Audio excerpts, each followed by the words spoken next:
फिर जो आपको क्रिस्टल क्लियर होगा ना, बस वो आपने सोची ना होगी।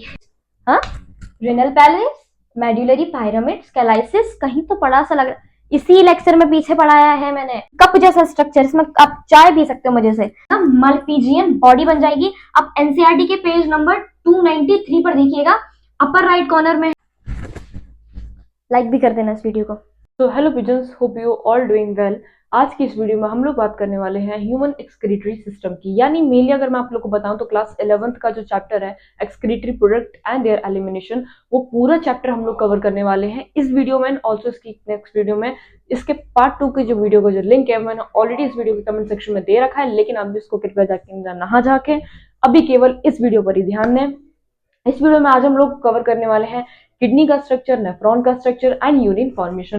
एंड अगर आप इन दो वीडियोस को फोकस के साथ अगर आप लोग देख लेते हो तो इस चैप्टर को आप लोग पैक करके साइड में रख दोगे, यानी आप लोग को उसकी रिवीजन की भी जरूरत नहीं पड़ने वाली है। बस एक फुल फोकस चाहिए आप लोग की तरफ से मेरे को। तो बिना देरी करे स्टार्ट करते हैं। देखो पहली स्लाइड हमारी क्या होने वाली है, human excretory system. Ammonia, urea and uric acid are the major forms of nitrogenous base excreted by animals. देखो हम लोग जो भी एक्सक्रीट करते हैं, हम लोग समझते हो यूरिन, यानी हमारा जो भी यूरिन होता है, टॉयलेट होता है, जिसको हम लोग सुसु भी बोलते हैं, तो वो हमारे यहाँ पर नाइट्रोजनस बेस के फॉर्म में निकलता है। क्या कौन कौन से होते हैं वो? Ammonia, urea and uric acid. अब इन तीनों में डिफरेंस क्या है, कौन कौन इन्हें किस किस बेसिस पे इन्हें प्रोड्यूस करता है, तो वो सब इस चैप्टर में हम मेनली पढ़ने वाले हैं। तो अमोनिया, यूरिया, यूरिक एसिड ये क्या है, सब नाइट्रोजनस बेस है। अमोनिया जो है, मैं आप लोगों को अगर रफली बताऊं तो अमोनिया जो है वो ज्यादा पानी के साथ निकलता है, यानी इसके अंदर जो वाटर की जो क्वांटिटी होती है बहुत ज्यादा होती है। यूरिया एंड यूरिक एसिड के अंदर जो वाटर की क्वांटिटी होती है वो थोड़ी कम होती है। तो इसके बेसिस पे हम लोग पता कर सकते हैं कि कौन अमोनिया रिलीज करता होगा, कौन यूरिया करता होगा, कौन यूरिक एसिड करता होगा। तो सेकंड पॉइंट पे चलते हैं। Process of excretory ammonia in ammonotelism, aquatic animals are ammonotelic. यानी प्रोसेस किसका, अमोनिया एक्सक्रीट करने का क्या प्रोसेस है, वो अमोनोटेलिज्म। और जो एनिमल्स इसको प्रोड्यूस करते हैं, यानी जो एनिमल्स इसको रिलीज करते हैं एक्चुअली, तो वो क्या है, अमोनोटेलिक एनिमल्स। यानी आप लोग देखते हो ना पानी में, अब बात बताओ, पानी में कोई जानवर रह रहा है तो उसके पास तो पानी ही पानी है, उसे पानी की बचत करने की जरूरत क्या है, उसके पास तो पानी ही पानी है, उसको पानी की बचत करने की कोई जरूरत नहीं है। यानी वो ऐसा प्रोडक्ट निकाल सकता है कि जिसमें खूब सारी वाटर क्वांटिटी जो है वो भी उसके साथ रिलीज हो जाए, उसको कोई फर्क नहीं पड़ने वाला। अब हम लोग हैं, हम लोग पानी में नहीं रहने, तो हमारी बॉडी में आप लोगों ने भी देखा होगा वाटर लेवल कम ज्यादा होने से कितनी सारी परेशानी आ जाती है। बट जो एक्वाटिक एनिमल्स है वो तो पानी में रह रहे हैं, उनको काफी सारा पानी उनके पास, तो वो अमोनिया रिलीज कर सकते हैं। अमोनिया क्यों रिलीज कर सकते हैं, क्योंकि जो अमोनिया है वो ज्यादा वाटर क्वांटिटी में रिलीज होता है, तो वो अमोनिया रिलीज कर सकते हैं। और इसलिए एक्वाटिक एनिमल्स को हम बोलते हैं अमोनोटेलिक। क्यों? क्योंकि वो अमोनिया रिलीज कर रहे हैं। Lesser toxic nitrogenous wastes like urea and uric acid for conservation of water। जैसा कि मैंने आप लोगों को बताया कि यूरिया और जो यूरिक एसिड है वो रिलीज होते हैं किस चीज के लिए, क्योंकि हमें कंजर्वेशन करना होता है वाटर का, क्योंकि हमारे पास पानी ही पानी नहीं है कि हम जब चाहे पी लें। और जो हम पानी में ही रह रहे हैं, हमारी पानी में, हमारी बॉडी में जो पानी तैर रहा है, हमें इनटेक आउटटेक की हमें करने पड़ता है, हमें खुद से करना पड़ता है पानी का इनटेक आउटटेक। तो यूरिया और यूरिक एसिड इस वजह से निकाले जाते हैं ताकि हमारी बॉडी से बहुत ज्यादा मात्रा में पानी ना निकले, वो थोड़ा कंजर्व होके रहे। ओके, नेक्स्ट बात करते हैं। Reptiles, bird, insect, land snail are all uricotelic. तो सबसे पहले बात करते हैं, आप लोगों ने शायद, मैं थोड़ा भी गंदी बात करने वाली हूँ लेकिन ठीक है, साइंस के स्टूडेंट हो आप लोग। यूरिकोटेलिक एनिमल्स कौन होते हैं? Reptiles, bird, insect. आप लोगों ने कभी बर्ड्स का देखा है, कभी एक्सक्रीटिव प्रोडक्ट देखा उनका बर्ड्स का? उसमें बहुत हल्की मात्रा में पानी होता है, ऐसा लत लता सा होता है थोड़ा सा। तो मतलब आप लोग इसमें क्या देखना चाहते हो, उसमें पानी ज्यादा नहीं होता है, उसमें पानी ज्यादा नहीं होता है, वो बहुत हल्की मात्रा में पानी होता है, थोड़ा सॉलिड वेस्ट होता है उनका, ठीक है। तो वो कैसे हैं आपके यूरिकोटेलिक? क्यों? क्योंकि वो क्या रिलीज कर रहे हैं, यूरिक एसिड रिलीज कर रहे हैं। मैं यहाँ पर लिख देती हूँ, they all are release what, uric acid. Uric acid क्या रिलीज कर रहे हैं, यूरिक एसिड रिलीज कर रहे हैं, इसलिए हम उनको क्या बोल रहे हैं, यूरिकोटेलिक एनिमल्स बोल रहे हैं। अब आगे बात कर लेते हैं। अब आगे हम लोग मैमल्स पे, यानी हम लोगों पर अब हम लोग आ गए हैं। Many terrestrial amphibians, marine fishes like are ureotelic. कैसे होते हैं हम लोग, यूरियोटेलिक होते हैं। क्यों? क्योंकि हम क्या रिलीज कर रहे हैं, हम लोग यूरिया रिलीज कर रहे हैं, इस वजह से हम लोग क्या है, ureotelic. Ammonia produced by metabolism is converted into urea in the liver of these animals, released in blood, filtered and excreted out by kidney। क्या है ये, सुनो। अमोनिया जो है हमारा रिलीज मेनली हमारी बॉडी में ऐसी हमारी बॉडी में ऐसा नहीं है कि यूरिया ही रिलीज हो रहा है, नहीं, अमोनिया रिलीज होता है, लेकिन वो कन्वर्ट हो जाता है यूरिया में। कहां पर? In the liver of these animal. तो मेनली लिवर हमारा क्या करेगा? अमोनिया को यूरिया में कन्वर्ट कर देगा, and these animals released in blood filtered and excreted out by kidney. यानी जब लिवर हमारा अमोनिया को यूरिया में कन्वर्ट कर देगा तो वो कहाँ जाता है? किडनी में जाता है। किडनी किसका काम करती है? प्यूरिफाइंग का काम करती है, ब्लड के प्यूरिफाइंग का। तो किडनी में जब वो ब्लड जाएगा उसमें से वो यूरिया को अलग कर लेती है एंड ब्लड को वो सेपरेट कर देती है। तो किडनी क्या कर देगी? यूरिया को अलग कर देगी और वो एक्सक्रीट आउट हो जाएगा हमारे थ्रू, किससे? किडनी से वो एक्सक्रीट आउट हो जाएगा। ठीक है, अब हम किसकी बात करने जा रहे हैं कि क्या कौन कौन सी स्पीशीज, कौन कौन से एनिमल्स किस तरीके से एक्सक्रीशन का प्रोसेस जो उनकी बॉडी में किस ऑर्गन से होता है, ये अब हम लोग बात करने जा रहे हैं। तो वर्टिब्रेट्स यानी हम लोग, vertebrates have common tubular organs called kidney. क्या होता है वर्टिब्रेट्स के पास? हमारे पास क्या होता है? किडनी तो ही होती है, यही तो एक्सक्रीट आउट करके यूरिया को। तो हम लोग के पास क्या है? किडनी है। प्रोटोनेफ्रिडिया और flame cells are the excretory structure in Platyhelminthes. Platyhelminthes में अगर हम लोग बात करें तो प्रोटोनेफ्रिडिया और फ्लेम सेल्स जो है, ये दो चीज जो है वो क्या है? उनके एक्सक्रीटरी स्ट्रक्चर्स है, जिनके थ्रू उनका जो एक्सक्रीटरी वेस्ट है वहां से एक्सक्रीट आउट होता है। ये आप लोग पढ़ोगे भी, किसमें पढ़ोगे? एनिमल किंगडम में आप लोग को ही पढ़ने भी मिलेगा, यहाँ पर भी आप लोग इस चीज को पढ़ रहे हो। ओके, अब आगे देख लेते हैं। एनिलिड्स एंड सेफेलोकॉर्डेट में आप लोगों को क्या देखने मिलेगा? एम्फिक्सिस। आप लोग समझ रहे हो ना, ये सब क्या है? इनके एक्सक्रीटरी ऑर्गन है, जिसके थ्रू ये लोग जो इनका एक्सक्रीटरी वेस्ट होता है उसको बाहर निकालते हैं। तो एनिलिड्स एंड सेफेलोकॉर्डेट में आप लोगों को एम्फिक्सिस देखने को मिलेगा। नेफ्रीडिया, जिसके थ्रू अर्थवर्म एक्सक्रीटरी वेस्ट को बाहर निकालते हैं, एंड ये आप लोगों को नेफ्रीडिया, अच्छा माल्फिजीनियस ट्यूब्यूल जो है वो आप लोगों को कॉकरोचेस में देखने मिलेंगे। ये दोनों आप किस में पढ़ते हो? Structural organisation and animal class 11th का जो 7th चैप्टर है उसमें आप लोगों को ये देखने के लिए, उनका तो पूरा structure he, earthworm and cockroach का तो पूरा स्ट्रक्चर दे रखा है उसमें आपको। अभी इधर हम केवल एक्सक्रीटरी ऑर्गन की बात कर रहे हैं। तो अर्थवर्म में क्या है? नेफ्रीडिया। कॉकरोचेस में क्या है? माल्फिजीनियल ट्यूब्यूल्स। एंटेनल ग्लैंड्स और ग्रीन ग्लैंड्स, यानी दोनों एक ही है, इनके दो अलग अलग नाम है। एंटेनल ग्लैंड्स भी बोल सकते हो और ग्रीन ग्लैंड्स भी बोल सकते हो। ये एक्सक्रीटरी ऑर्गन किसके हैं? क्रस्टेशियंस के, जैसे कि प्रॉन्स वगैरह के। तो वहां भी आप लोग ये सब एक्सक्रीटरी ऑर्गन्स हैं इन सारी स्पीशीज के, इन सारे एनिमल्स के अलग अलग। अब बात करते हैं स्ट्रक्चर ऑफ किडनी, यानी किडनी के बारे में। किडनी क्या है, कैसी है, क्या काम करती है, सब कुछ हम इसमें बात करेंगे। अच्छा, किडनी का स्ट्रक्चर आप लोग यहाँ पर देख सकते हो। मेनली ये किडनी वैसे हमारी मेनली दो होती है, ये एक स्ट्रक्चर है, यानी एक किडनी का पूरा स्ट्रक्चर है किडनी का। ये भी मैं अभी आप लोगों को एक्सप्लेन करूंगी। चलो स्टार्ट करते हैं। bean shaped structure situated between last thoracic third lumbar close to the dorsal inner wall of abdominal cavity। Bean shape, सबसे पहले ये बात नोटिस करने वाली है कि किडनी की शेप जो है वो कैसी होती है?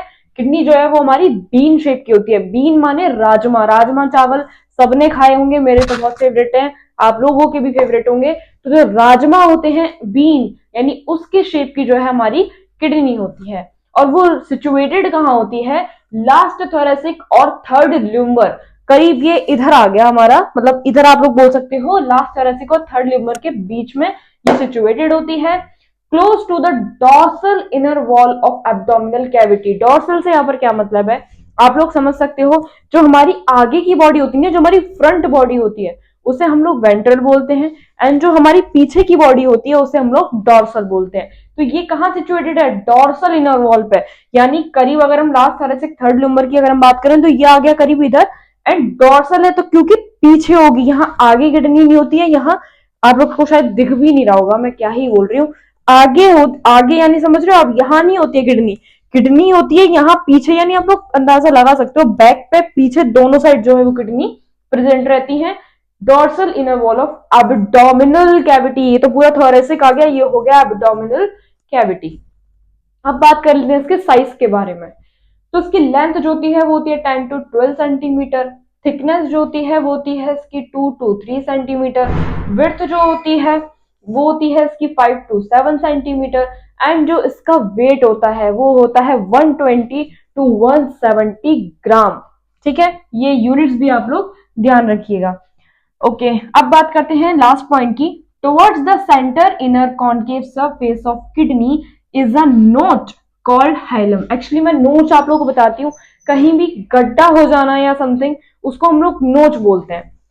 तो किडनी के कॉन्केव सरफेस पे, यानी यहाँ की ये लोग बात कर रहे हैं, तो आप लोग देख रहे हो ना, यहां से तो पूरी किडनी भाई एकदम सही है, लेकिन कॉन्केव सरफेस पे अंदर को घुस रही है किडनी, यानी क्या है, ये एक नोच है, और इस नोच को हम लोग क्या बोलते हैं, हाइलम बोलते हैं। ये देखो क्या बोलते हैं, इस नोच को हाइलम बोलते हैं। यानी जो किडनी का सरफेस है वो कॉन्केव सरफेस उसका अंदर की तरफ धस रहा है, घुस रहा है एक्चुअली, तो उसको हम क्या बोलते हैं, हाइलम बोलते हैं।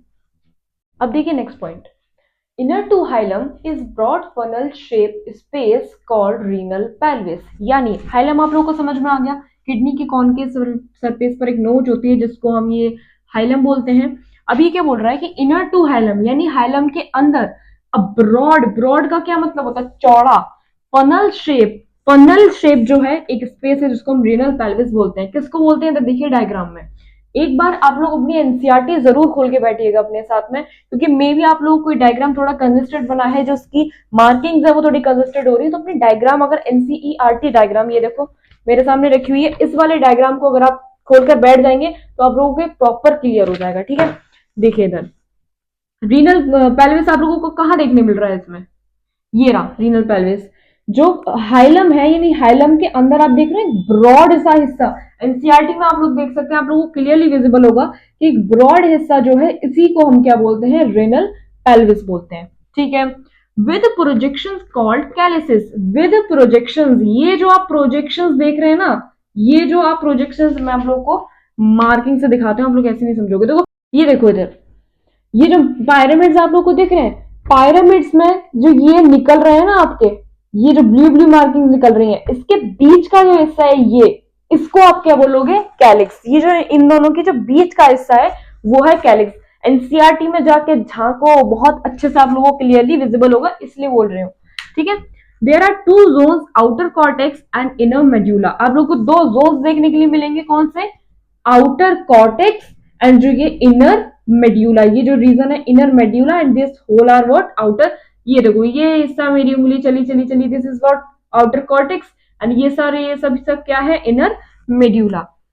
हैविंग कॉनिकल मास, जिसे हम बोलते हैं मेड्यूलरी पायरामिड्स। आप लोग देख सकते हो ये पायरामिड्स के शेप के ऐसे होते हैं, पायरामिड्स देखे होंगे आप सबने, तो ये पायरामिड्स के शेप के हैं, तो इनको हम क्या बोल देते हैं, क्योंकि ये मेड्यूलरी रीजन है, पायरामिड्स के शेप के हैं, इसलिए हम इन्हें क्या बोल देते हैं, medullary pyramids. Between medullary pyramids and renal column is column of Bertini. अभी column of Bertini क्या है, थोड़ा ध्यान से देखिएगा। ये देखिए between medullary pyramids, medullary pyramids तो आपका ये हो गया पूरा, ये पूरा आपका क्या हो गया, ये पूरा आपका क्या हो गया, ये हो गया आपका medullary pyramids।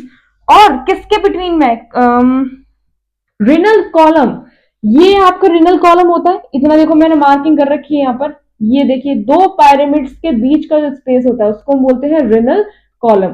तो रिनल कॉलम वाला हिस्सा और ये मेडुलरी पायरामिड्स वाला हिस्सा, यानी ये इतना हिस्सा, यहां से ये इतना हिस्सा, ये यहां से इतना हिस्सा, और ये यहां से इतना हिस्सा, यानी रिनल कॉलम और मेडुलरी पायरामिड्स को अगर हम मिलाएंगे तो ये जो कॉलम है ये क्या है, कॉलम ऑफ बर्टनी। इसको जरूर से ध्यान रखिएगा, इसमें क्वेश्चंस आते हैं, चाहे बोर्ड हो चाहे नीट एग्जाम हो, नो मैटर, क्वेश्चंस आते ही आते हैं। इस पूरे स्ट्रक्चर में से कहीं से भी क्वेश्चन पूछ लिए जाते हैं। तो अब मैं एक बार आपको लोगों ना पूरा डायग्राम एक बार बता देती हूँ। पॉइंट्स आपके यही थे, स्ट्रक्चर आपका पूरा यही था किडनी का, फिर भी मैं आप लोगों को एक बार डायग्राम दिखा देती हूँ। ठीक है, ये आपकी पूरी किडनी है, ये आपका नोच होता है किडनी में कॉन्केव सरफेस पे, जिसे हम हाइलम बोलते हैं। ठीक है, इन हाइलम से क्या होता है, renal artery and renal vein जो है वो निकलती हैं, एंटर नहीं करती हैं, निकलती हैं। ठीक है, और यूरेटर भी यहीं से निकलता है। देखो ये आप देख रहे हो, ये यूरेटर है। ठीक है, ये नीचे तक पूरा एक्सटेंड होगा यूरिनरी ब्लैडर तक, एंड ये जो आर्टरीज है ये भी पूरी कहीं ना कहीं जाकर एक्सटेंड कर रही होंगी। ये आपके मेडुलरी पायरामिड्स हैं। ये खाली हिस्सा जो आपको दिख रहा है ये पूरा क्या है, खाली हिस्सा आपका पूरा क्या है, ये कॉर्टेक्स है। ठीक है, ये मेडुलरी पायरामिड्स हैं। इनमें से आपके एक्चुअली ये ना क्या है, ये है हैनलेस लूप, जो आप लोग ना भी ये आगे जाके पढ़ोगे, इस वजह से भी आप आगे जाके ना मैं दोबारा इस स्ट्रक्चर को बनाऊंगी ना आप लोगों को डिफाइन करूंगी, फिर जो आपको क्रिस्टल क्लियर होगा ना, बस वो आपने सोची ना होगी। ठीक है, तो ये आपके हैनलीज लूप निकल के आ रहे हैं बाय द वे। फिर भी आपको बता देती हूँ, ये मेडुलरी पायरामिड्स हैं। अब इन हैनलीज लूप के जो पायरामिड्स का जो बीच का स्ट्रक्चर है उसको हम बोलते हैं कैलिक्स। ये आपके जो एक मेडुलरी पायरामिड और बीच का हिस्सा जिसे हम क्या बोल रहे हैं, रेनल कॉलम, इस पूरे हिस्से को हम बोलते हैं कॉलम ऑफ बर्टनाई। बाकी इन दो पायरामिड्स के बीच का हिस्सा क्या है, रेनल कॉलम। ये आपके पायरामिड्स हो गए। और क्या बचा, ये जो ब्रॉड सा एरिया, खाली सा एरिया पड़ा हुआ है, इसको हम रेनल पैलेस बोल देते हैं। सब कुछ आपके सामने है। ये जो है आपका किडनी का आउटर सरफेस, जिसे हम इसको बोल देते हैं रेनल कैप्सूल। तो बस भाई यही पूरा स्ट्रक्चर था किडनी का। तो अब आगे चलते हैं नेफ्रॉन के स्ट्रक्चर पे। तो आइए अब बात कर लेते हैं नेफ्रॉन के स्ट्रक्चर के बारे में। तो नेफ्रॉन का पहले आप लोग स्ट्रक्चर देख लीजिए, कैसा है इसका कॉम्प्लेक्स एकदम स्ट्रक्चर है पूरा। तो ये आपका जो पूरा है वो नेफ्रॉन का स्ट्रक्चर है। अब थोड़ा सा नेफ्रॉन के बारे में पढ़ लेते हैं एक्चुअली में ये है क्या। तो each kidney has nearly 1 million complex tubular structure called nephron. यानी ईच किडनी वाला समझ रहे हो, 2 किडनी होती है, तो ईच किडनी यानी हर एक किडनी के पास 1 मिलियन कॉम्प्लेक्स ट्यूबुलर स्ट्रक्चर होता है, जिसको हम नेफ्रॉन बोलते हैं। जैसा कि आप लोग देख ही सकते हो कितना कॉम्प्लेक्स, एक ट्यूबुलर क्यों बोला है, क्योंकि देखो इसमें कितनी सारी ट्यूब्स जो है वो आपस में ऐसे ऐसे उलझ रही हैं, यानी कितना कॉम्प्लेक्स ट्यूबुलर स्ट्रक्चर है, जिसको हमने क्या बोला है, नेफ्रॉन बोला है। ठीक है, ओके, नेक्स्ट पॉइंट पे आते हैं। Each nephron has 2 parts. Each nephron यानी हर एक नेफ्रॉन के 2 पार्ट्स होते हैं। कौन कौन से, ग्लोमेरुलस एंड रेनल ट्यूब्यूल। अब आप देखो जरा डायग्राम की तरफ थोड़ा फोकस रहना। ऑल्सो मैं आप लोगों को फिर से दिखा देती हूँ, एनसीईआरटी के इस वाले डायग्राम पर थोड़ा फोकस करना। मतलब आप लोग बुक में एक बार खोल कर बैठ जाइए, अदरवाइज मैंने यहाँ बना रखा है, इतना कॉम्प्लेक्स भी नहीं है। आज मैंने थोड़ा हल्की हल्की मार्किंग करी है, उसके बाद फिर भी आप एक बार बुक खोल के देख लीजिएगा। तो अब बात करते हैं कि नेफ्रॉन के जो है वो 2 पार्ट्स होते हैं। कौन कौन से, ग्लोमेरुलस एंड रेनल ट्यूब्यूल। तो ग्लोमेरुलस इसमें से ये वाला पार्ट है, ये जो आप देख रहे हो ना, ये जो एकदम मैगी बनी हुई है ना, मैगी, ये जो एक्चुअली ये ग्लोमेरुलस है। एंड रेनल ट्यूब्यूल जो है, रेनल ट्यूब्यूल, ये जो आप ट्यूब्स आते हुए देख रहे हो ना, जितने भी आप ट्यूब्स देख रहे हो, एक्चुअली ये पार्ट है रेनल ट्यूब्यूल का। यानी ये वाला पार्ट तो हो गया ग्लोमेरुलस, एंड ये जितना भी पार्ट है, ये सारा पार्ट किसका है, रेनल ट्यूब्यूल का पार्ट है। नेक्स्ट पढ़ते हैं। Glomerulus is a tuft of capillaries formed by the afferent arteriole. सबसे पहली बात आप लोग देख लीजिए कि यहां से जो आ रहा है ये क्या है, एफरेंट आर्ट्रियोली है। क्या है भाई, ये एफरेंट आर्ट्रियोली तो है, ये जो यहां से ट्यूब आ रही है। और tuft of capillaries of by efferent arteriole, यानी एफरेंट आर्ट्रियोल ही आके बहुत सारी कैपिलरीज बना रही है, टफ्ट कैपिलरीज बना रही है, यानी आपस में इतनी घुचड़ मुचड़ जा रही है कि, और वो मिलकर क्या बना रही है, ग्लोमेरुलस बना रही है। आप देख सकते हो एफरेंट आर्ट्रियोल यहाँ से आ रही है, बहुत ज्यादा कॉम्प्लेक्स होती जा रही है, और कॉम्प्लेक्स होके क्या बना रही है, ग्लोमेरुलस बना रही है। जो इस डायग्राम में शो किया गया है वही मैं आपको पॉइंट से समझाऊंगी, तो आपको एकदम क्रिस्टल क्लियर हो जाएगा, एकदम क्रिस्टल क्लियर हो जाएगा। इतना समझ में आया। अब आगे देखिए, आगे पॉइंट्स की बात करते हैं। Blood from glomerulus is carried away by efferent arteriole. अब देखो ब्लड सबसे पहले किस में आया, एफरेंट आर्ट्रियोल में। एफरेंट आर्ट्रियोल से वो किस में गया, ग्लोमेरुलस में।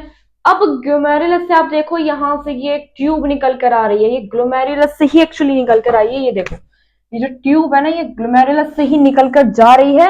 ऊपर थोड़ा जगह नहीं थी, एक बार आप एनसीईआरटी के डायग्राम को देख लीजिए, लेकिन आपको दिख रहा होगा कि यहाँ से ट्यूब जा रही है ग्लोमेरुलस से।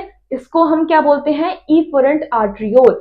इसमें क्या लिखा हुआ है, कैरीड अवे, अवे माने दूर जाना, बाई इफरेंट आर्ट्रियोल, यानी ब्लड जो है वो ग्लोमेरुलस से अब अलग हो जा रहा है, यानी अवे यानी दूर जा रहा है। किसके थ्रू, इफरेंट आर्ट्रियोल के थ्रू। आप लोगों को शायद क्लियरली दिख रहा होगा कि इफरेंट आर्ट्रियोल में आया, ग्लोमेरुलस में आया, देन अवे जा रहा है, दूर जा रहा है, किसकी मदद से, इफरेंट आर्ट्रियोल की मदद से। ठीक है, द रेनल ट्यूब्यूल बिगिंस। अब जो है जो रेनल ट्यूब्यूल है, इसमें आपको 2 पार्ट बताए थे, इतना हिस्सा आपका ग्लोमेरुलस था, अब जो है ये पूरा रेनल ट्यूब्यूल शुरू हो चुका है, यानी the renal tubule begins with a double wall cup like structure called Bowman's capsule. आप लोग देख सकते हो, ये आपको स्ट्रक्चर दिख रहा है, ये कप जैसा स्ट्रक्चर, इसमें आप चाय पी सकते हो मजे से। ये कप जैसा स्ट्रक्चर आप लोगों को दिख रहा है, कैसा है ये, डबल वॉल स्ट्रक्चर, एक अंदर की वॉल और एक ये बाहर की वॉल, एक ये अंदर की वॉल, यानी डबल वॉल लाइक स्ट्रक्चर है, जिसको हमने क्या नाम दिया है, बोमेन्स कैप्सूल। तो ये वाला जो स्ट्रक्चर है ये क्या है आपका, बोमेन्स कैप्सूल। ठीक है, नेक्स्ट पॉइंट देखते हैं हम। Glomerulus along Bowman's capsule called the Malpighian body. समझो इस बात को, ये वाला जो आपका ग्लोमेरुलस है, एंड ये बोमेन्स कैप्सूल, ये दोनों को अगर आप मिला दोगे तो आपका क्या बन जाएगा? मालपीजियन बॉडी बन जाएगी। अब एनसीईआरटी के पेज नंबर 293 पर देखिएगा, अपर राइट कॉर्नर में मालपीजियन बॉडी का एक अलग से डायग्राम उन्होंने रिप्रेजेंट कर रखा है, मैंने यहाँ बनाया ही नहीं था, बल्कि आप यहाँ से क्लियरली देख भी सकते हो। एनसीईआरटी का आप खोल के देखिएगा, अगर पुरानी एनसीईआरटी तो पेज नंबर 293, अगर नई है किसी के पास तो वो आप लोग थोड़ा देख लीजिए। तो ये ग्लोमेरुलस है और इसके साथ क्या है आपका? Bowman's capsule. और ये जो पूरा मिला के बोमेन्स कैप्सूल और ग्लोमेरुलस को मिला के हमने क्या बोला है? Malpighian body. तो ये रहे इतने पॉइंट्स, अब आगे बात करते हैं। अब नेक्स्ट पॉइंट देखो, the tubule continues further to form highly coiled network proximal convoluted tubule PCT. क्या मतलब है इसका? देखो, अपना आराम से एफरेंट आर्टरियोलाई ग्लोमेरुलस बनाया, इफरेंट आर्टरियल बनाया। अब जो ये ट्यूब्यूल है ये आगे कंटिन्यू हो रही है क्या बनाने में? आप लोग देख सकते हो, नहीं हम लोगों ने बोमेन्स कैप्सूल की बात कर ली थी, राइट? बोमेन्स कैप्सूल की हम लोगों ने बात कर ली थी। तो बोमेन्स कैप्सूल लिया क्या आपका मालपीजियन बॉडी बन गई थी पूरी। तो बोमेन कैप्सूल जो है वो आगे फर्दर जा रही है, ये देखो ये रहा बोमेन कैप्सूल। अब ये जो ट्यूब्यूल है ये आगे कंटिन्यू कर रही है, देख सकते हो आप, ये आगे ऐसे ऐसे कंटिन्यू कर रही है और क्या बना रही है? पीसीटी। क्या है ये पीसीटी? Proximal convoluted tubule. ये इसका नाम है, पीसीटी की फुल फॉर्म है प्रॉक्सिमल कॉन्वोल्यूटेड ट्यूब्यूल। यानी जो ट्यूब्यूल है बोमेन्स कैप्सूल से वो आगे फर्दर कंटिन्यू हो रही है, हाईली कॉइल क्या बना रही है? पीसीटी यानी प्रॉक्सिमल कॉन्वोल्यूटेड ट्यूब्यूल। डायग्राम के साथ में देखोगे, एनसीईआरटी के डायग्राम के साथ में देखोगे तो और ज्यादा अच्छे से क्लियर होगा। Continue with hairpin shape Henle's loop. अब ये पीसीटी आई, ये देखो आप देख सकते हो पीसीटी चली चली चली कहां जा रही? ये देखो ये रही। केवल रेड पार्ट को देखना, रेड पार्ट ही है आपकी पीसीटी। तो रेड पार्ट का ट्यूब्यूल चले चले चले, देखो यहाँ पे एक हेयर पिन आ रहा है, देखो ये कितना वाइडर पार्ट है, ये कितना हेयर पिन यानी कितना पतला पार्ट है। तो ये आपका क्या बना रहा है? लूप ऑफ हेनले या फिर Henle's loop has ascending and descending limb. देखो ये इधर आया, अब ये नीचे को आ रहा है, नीचे को आ रहा है यानी कोई चीज घट रही है, डाउनफॉल हो रही है, नीचे को आ रहा है यानी कैसी होगी? Descending limb. और अब ये ऐसे ऐसे आया, रेड पार्ट ऐसे ऊपर को चढ़ गया यानी कोई चीज बढ़ रही है, ऊपर को जा रही है यानी असेंडिंग लिम्ब। तो ये आपको बोमेन्स कैप्सूल से निकला पीसीटी, पीसीटी ने जाकर डिसेंडिंग लिम्ब बनाया, फिर असेंडिंग लिम्ब बनाया। अब आगे क्या पढ़ते हैं? Ascending limb continues another highly coiled part called distal convoluted tubule which is DCT। देखो अब इधर ये आया आपका descending limb, ये आपका चढ़ गया ऊपर, ascending limb चढ़ गया। अब उसके बाद अब ये देखो एक और highly coiled part आया, ये वाला पूरा रीजन एक और highly coiled part आया which is DCT यानी distal convoluted tubule। समझ में आया होगा आप लोगों को। एंड ये descending limb और ascending limb दोनों को मिलाकर क्या बनता है? लूप ऑफ हेनले, जिसको हम हेनलेस लूप भी बोलते हैं। तो आप लोगों को इतना समझ में आया होगा। अब देखो इस वाले पॉइंट को थोड़ा ध्यान से समझना।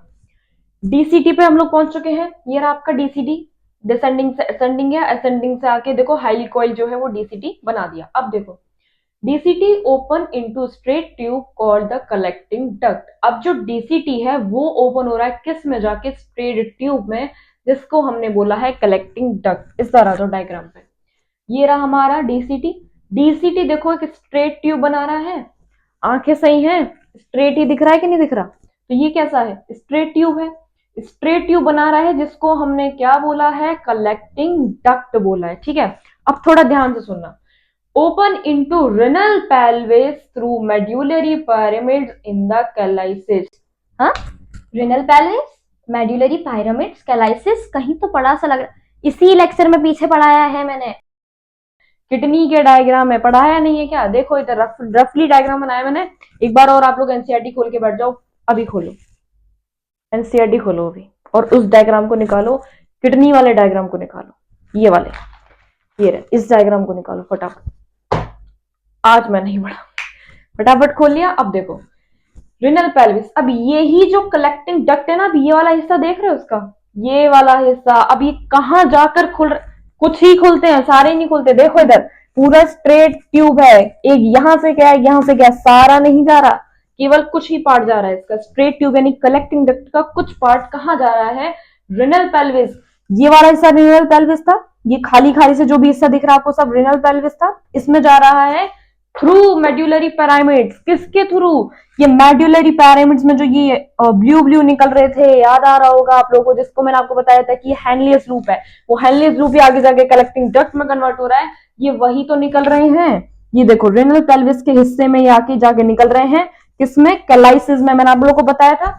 इसके और मेड्यूलरी पैरामिड्स के बीच का जो हिस्सा है, देखो इधर ये यहाँ पे ब्लू हिस्सा है, और जो मेड्यूलरी पैरामिड्स के जो बीच का हिस्सा है, इसे ही तो हमने कैलाइसिस बोला था। तो ये किस में जाके खुल रहा है, कैलाइसिस में जाके खुल रहे हैं, थ्रू किसके थ्रू, मेड्यूलरी पैरामिड्स के थ्रू। समझ में आ रहा है नहीं आ रहा। डीसीटी कलेक्टिंग डक्ट बन गया, जिसमें से कुछ पार्ट ओपन हो रहा है रेनल पेल्विस में, मेड्यूलरी पैरामिड्स के थ्रू, एंड किसमें, कैलाइसिस में। देखो मेड्यूलरी पैरामिड्स के थ्रू जा रहा है, कैलाइसिस में जाके खुल रहा है, और ये हिस्सा क्या है, खाली खाली रेनल पेल्विस। अब चलते हैं नेक्स्ट पॉइंट पे, चलो फटाफट से इस पॉइंट को देखो। PCT DCT of the nephron situated in cortical region of the kidney whereas loop of Henle dips in medulla. देखो पीसीटी और डीसीटी जो है नेफ्रॉन के ही पार्ट है, इतना तो पता है। वो कहाँ रह जाते हैं, आपके कॉर्टिकल रीजन में। कॉर्टिकल रीजन कौन सा होता है, ये बाहर वाले जितना भी रीजन है, कैसा है सब, कॉर्टिकल रीजन। ये जितना भी बाहर वाला रीजन है कैसा है, कॉर्टिकल रीजन है। क्या है ये, कॉर्टिकल रीजन, जितना भी ये बाहर वाला रीजन है। और ये जो अंदर है ये कैसा होगा, मेड्यूलरी रीजन, क्योंकि इसमें क्या है भाई, मेड्यूलरी पैरामिड्स बन रहे हैं। तो ये वाला इसके जब मैंने ग्रीन लाइन बनाई है ना, इसके अंदर वाला जो पार्ट है कैसा होगा, ये मेड्यूलरी रीजन। कैसा होगा ये, मेड्यूलरी रीजन। इतना आप लोगों को समझ में आया, कौन सा कॉर्टिकल रीजन है, कौन सा मेड्यूलरी रीजन है। अब देखो राइटिंग पे मत जाना प्लीज। देखो PCT DCT of the nephron situated in cortical region. अब जो पीसीटी डीसीटी जो है, ये जो पीसीटी और डीसीटी है, ये तो आपके कॉर्टिकल रीजन में ही इनका स्टॉप हो जाएगा कि स्टॉप, वहीं पर खड़े रहो, तुम्हारा कुछ भी नहीं बनता कि तुम अंदर आओ, बाहर खड़े रहो शांति से। तो पीसीटी और डीसीटी को कॉर्टिकल रीजन में ही स्टॉप कर दिया जाता है, यानी ये वहीं सिचुएटेड होते हैं। एंड जो आपके whereas loop of Henle, मैंने आप लोग को बताया था ना कि loop of Henle Henle's loop ही तो ये अंदर आके डिप कर रहे हैं, यानी कहाँ आके डिप कर रहे हैं, ये मेड्यूला में, यानी मेड्यूलरी रीजन में आके जो है ये लूप ऑफ हैनले डिप कर रहे हैं। और जो पीसीटी डीसीटी है, इनको बाहर ही रोक दिया जाता है कि तुम कॉर्टिकल रीजन में ही रहो। ठीक है, अब आगे देखो, इस पॉइंट को समझो। Where loop of Henle is too short or little extend in medulla, such nephrons are the cortical nephrons। देखो loop of Henle समझ में आ रहा है, ये वाले जो थे आपके loop of Henle थे दोनों, एंड कहाँ ये जो निकल रहे हैं, क्या निकल रहे हैं, loop of Henle ही निकल रहे हैं। पहले मैंने आपको बता दिया ये। अब देखो जो शॉर्ट है और लिटिल एक्सटेंड कर रहे हैं मेड्यूला में, यानी जो छोटे हैं, देखो इनमें से जरा तुम्हें चारों में से कौन छोटा दिख रहा है, ये तो काफी बड़े बड़े हैं और ये दोनों कैसे हैं, छोटे छोटे। तो ये छोटे छोटे हैं जो मेड्यूला में ज्यादा अंदर तक रन नहीं कर रहे हैं, डीप रन नहीं कर रहे हैं, केवल लिटिल एक्सटेंड यानी बहुत हल्का हल्का सा एक्सटेंड कर पा रहे हैं, और कैसे हैं, शॉर्ट है। तो इन नेफ्रॉन्स को हम क्या बोलेंगे, कॉर्टिकल नेफ्रॉन्स। क्यों बोलेंगे, जरा दिमाग लगाना, इनको कॉर्टिकल नेफ्रॉन्स क्यों बोलेंगे, क्योंकि ये मेड्यूलरी रीजन में ज्यादा अंदर जा ही नहीं पा रहे हैं, ये मेनली कॉर्टिकल रीजन में ही तो रह पा रहे हैं। तो इनको हमने नाम दे दिया कि तुम तो भाई कॉर्टिकल रीजन में ही रह रहे हो, तुम तो मेड्यूलरी में आ भी नहीं पा रहे हो, तो तुम क्या करोगे, अपना नाम मेड्यूलरी रख के, इसलिए हम इनका नाम रख दिया हमने कॉर्टिकल नेफ्रॉन्स। अब जो अंदर मेड्यूलरी तक जा रहे हैं, यानी those are very long and run deep into medulla, are called juxtamedullary nephron, यानी बहुत अंदर तक मेड्यूलरी रीजन में वो एक्सटेंड कर रहे हैं, बहुत लॉन्ग है, और इनको हम क्या बोलेंगे, जक्स्टा मेड्यूलरी नेफ्रॉन। समझ में आएगा इतना। जो कम जा पा रहे हैं किस रीजन में है, वो कॉर्टिकल रीजन में है, तो हमने क्या नाम दे दिया उनका, कॉर्टिकली नेफ्रॉन्स। और जो बहुत ज्यादा जा पा रहे हैं, those are very long and run deep into medulla, are called juxtamedullary nephron. ठीक है, आगे देखो जरा।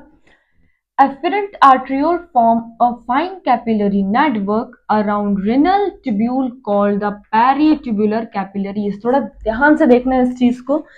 ये देखो यहाँ से आपकी एफरेंट आर्ट्रियोल आ रही है निकल के, और ये आगे जाके अब रेड वाला पार्ट हो गया फिनिश। अब जरा ध्यान दो ग्रीन वाले पार्ट पे, रेड वाले पर मत झांकना, ग्रीन वाले पार्ट को देखो अब केवल। ये आपकी एफरेंट आर्ट्रियोल है ग्रीन वाली, अब ये आगे जाके देखो माइन्यूट वेसल्स बना रही है, आगे जाके देखो कितनी सारी माइन्यूट वेसल्स बना रही है। क्या वो अराउंड रिनल ट्यूब्यूल, ये रेड वाली क्या है renal tubule, around renal tubule यानी रिनल ट्यूब्यूल के आसपास। तो रेड वाली आपकी रिनल ट्यूब्यूल है, ग्रीन वाली आपकी इफरेंट आर्ट्रियोल है। तो वो जाके कुछ ट्यूब्स बना रही है जिसको हम क्या बोल रहे हैं, पेरीट्यूब्यूलर कैपिलरीज। ठीक है, क्या बना रही है ये, पेरीट्यूब्यूलर कैपिलरीज।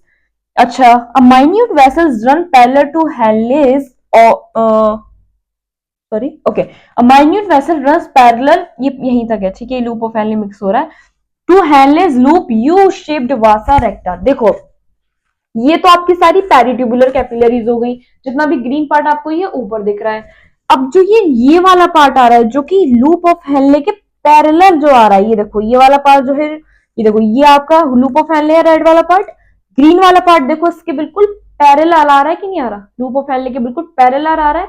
यानी ये क्या है, यू शेप्ड, यू शेप्ड क्या है ये, वासा रेक्टा, इसको हम बोलेंगे वासा रेक्टा। एक बार और फिर ध्यान से देखो, जो ऊपर वाली जो ट्यूब्स हैं ये सारी पेरीट्यूबुलर कैपिलरीज हैं जो हेनलेस लूप के पैरेलल में जो रन कर रही हैं, केवल ये वाला हिस्सा जो कि इसके पैरेलल में रन कर रहा है एंड यू शेप बना रहा है, उसको हम बोलेंगे वासा रेक्टा। क्या बोलेंगे इसको हम, वासा रेक्टा।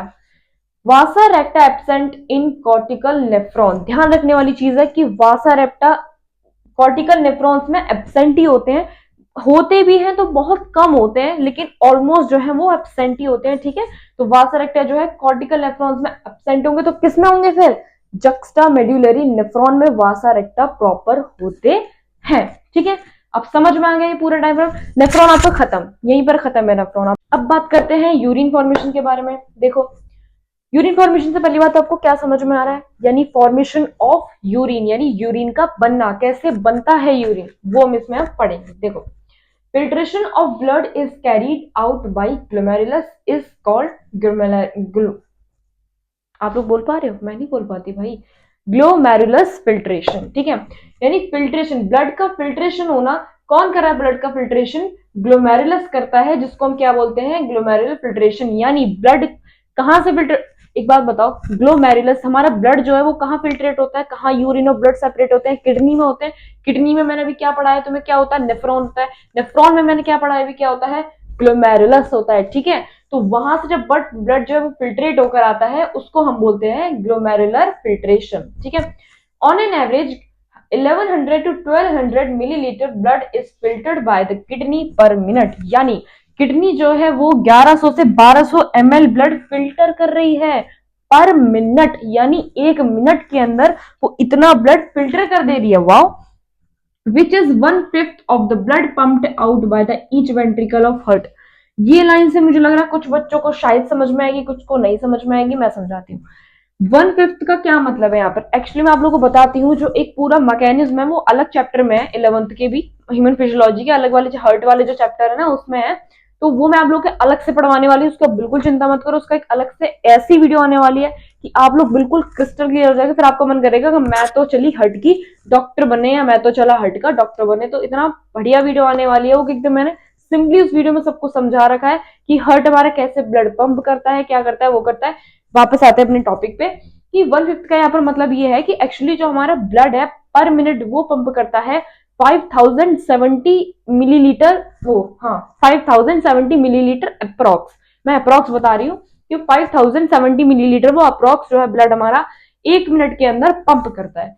तो उसका ये 1/5 ही तो हुआ। आप 5000 को मान लो मैं 5000 है उसको 1000 ले रही हूँ, तो 5000 और 1000 में 1/5 का ही तो फर्क आया। 5000 को 5 से डिवाइड कर दो, कितना आया 1000।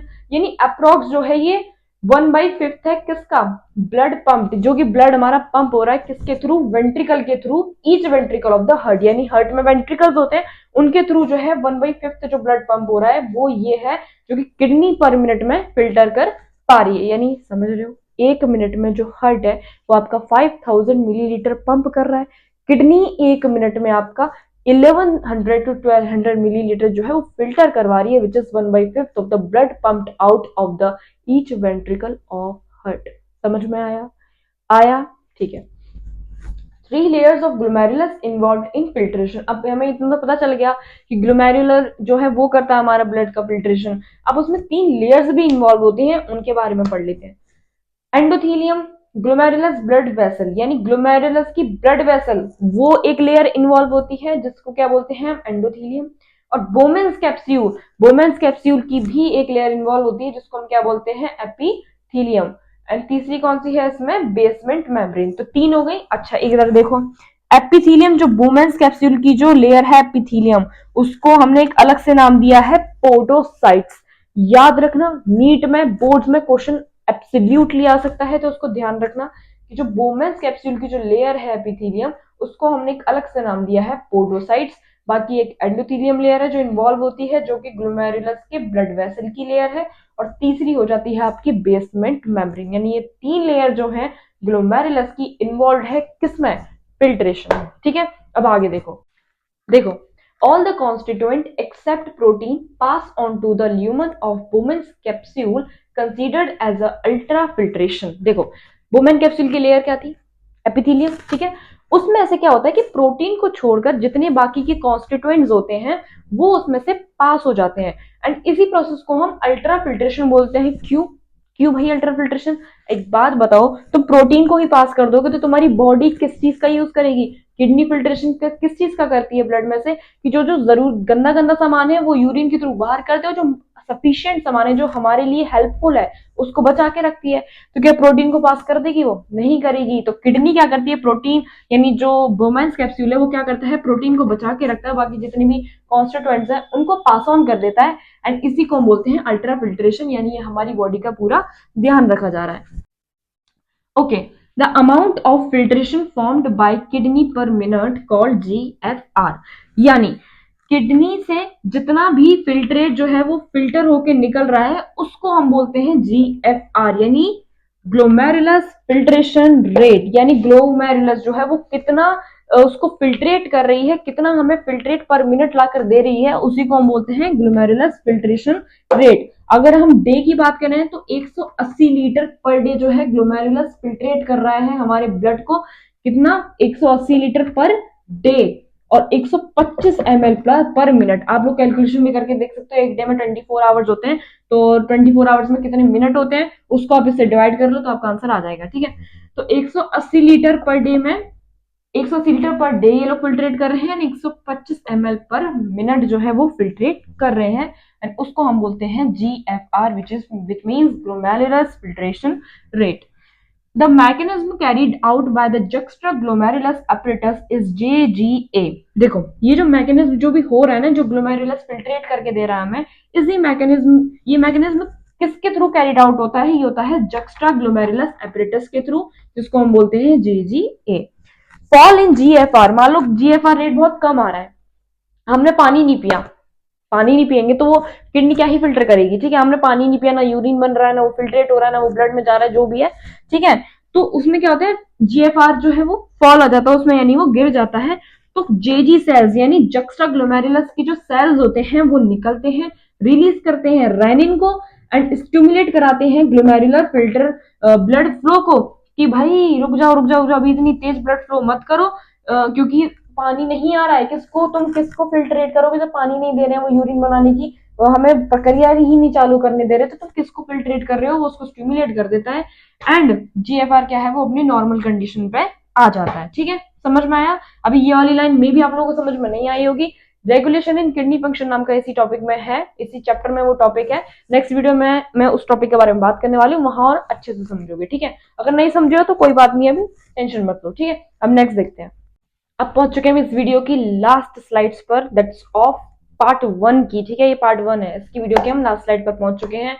और आगे पढ़ाने से पहले मैं बस एक बात कहूंगी, जो टेढ़ा टेढ़ा दिख रहा है ना, मैंने बहुत कोशिश करी है इसको सुधारने की, मैं सुधार ही नहीं पाती हूँ, मतलब पता नहीं क्यों टेढ़ा हो ही जाता है। तो होप आप लोगों को समझ में तो एटलीस्ट आता होगा ना, जो मैं लिख रही हूँ टेढ़ा जा रहा है उससे कोई मतलब नहीं है, आप अपने नोट्स में सीधा सीधा लिखना। ठीक है, तो बाकी समझ में तो आता ही होगा जो मैं लिखती हूँ। ठीक है, अब पॉइंट पे बात करते हैं। GFR rate of healthy individual is 180 litre per day. जैसे कि अभी हमने पढ़ा था कि GFR रेट यानी ग्लोमेरुलस फिल्ट्रेशन रेट जो है वो हमारी बॉडी का कितना होता है, 180 लीटर पर डे होता है एक हेल्दी इंडिविजुअल का। But only 1.5 litre urine released per day. ये क्या भाई, 180 लीटर जो किडनी है वो हमारे ब्लड से यूरिन को फिल्ट्रेट करके निकाल रही है, लेकिन हम कितना यूरिन रिलीज कर रहे हैं, केवल 1.5 लीटर। पढ़ते हैं आगे। नियरली 99% जो है वो रीअब्सॉर्ब हो जाता है by renal tubule called reabsorption. यानी रिनल ट्यूब्यूल 99% जो हमारा यूरिन है वो रीअब्सॉर्ब कर लेती है, जिसको हम क्या बोलते हैं, रीअब्सॉर्प्शन। क्यों करती है, देखो, tubular secretion is also an important step. ये भी एक इम्पोर्टेंट स्टेप है। क्यों?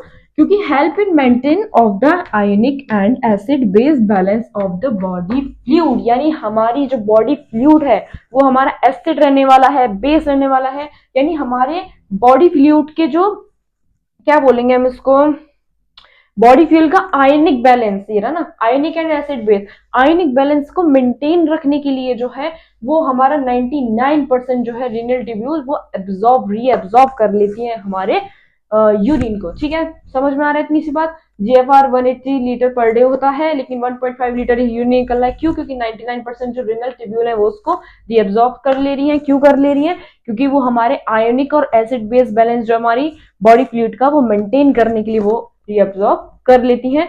और भी इसके बारे में अभी हम पढ़ेंगे नेक्स्ट वीडियो में। तो हम पहुंच चुके हैं इस वीडियो के एंड पर। इस वीडियो के एंड पर, इस चैप्टर के एंड पर अभी नहीं पहुंचे हैं, इसी वीडियो के कमेंट सेक्शन में मैंने पार्ट 2 का लिंक दे रखा है, फटाफट से जाके उसको और चेकआउट कर लो। मतलब बिल्कुल भी देरी मत करो यार, कोई चैप्टर अगर तुम पढ़ रहे हो ना तो उसको फटाफट क्लोज करके साइड में रखा करो, छोड़ा मत करो बीच में। तो अभी मैं इस वीडियो को यहाँ पर बिल्कुल भी एंड नहीं कर रही हूँ, फटाफट जाके वो पार्ट 2 है वो फटाफट से जाके चेक कर लो, उस चैप्टर को पूरा कंप्लीट कर लो। जो भी छोटे मोटे डाउट्स है ना इस चैप्टर के आपके, वो भी उस वीडियो में आपके पूरे क्रिस्टल क्लियर हो जाएंगे, जैसे कि इसमें हुए उस वीडियो में भी पूरे अच्छे से क्रिस्टल क्लियर हो जाएंगे। 3 टॉपिक्स हमने इसमें करे हैं, 3 टॉपिक्स हम उसमें करने वाले हैं। तो बिल्कुल भी देरी मत करो, फटाफट से जाकर उस वीडियो को देख लो, क्लोज करके रखा करो चैप्टर को, ताकि तुम नए कल जो है तुम नए चैप्टर पर मूव कर सको, है कि नहीं। फटाफट से जाके देख लो। लाइक भी कर देना इस वीडियो को।